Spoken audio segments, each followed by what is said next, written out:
My name's Stuart Stabler, I'm 20 years old. My fight record is 10-0, which is obviously 10 wins, no losses, and I fight out of Scorpion Muay Thai.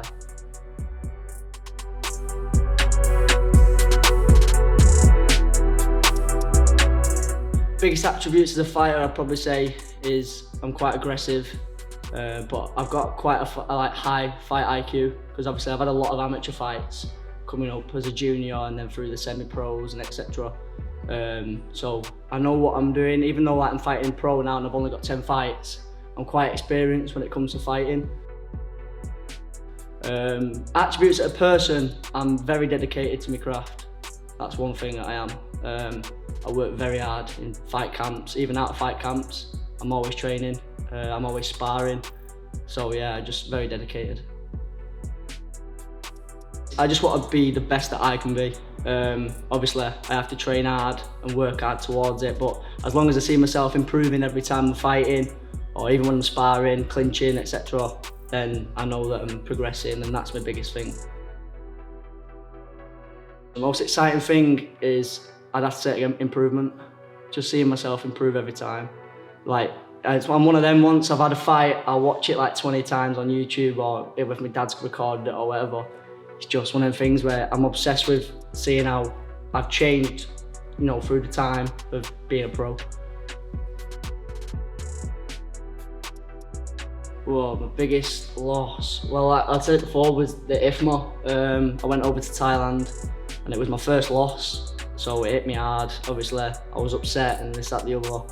But when I came back to UK, I trained even harder then. So it sort of improved me as a person. I came back and I trained my socks off, and I think I had a fight in November. I ended up stopping that in the second round. So it's an eye-opener, if you know what I mean.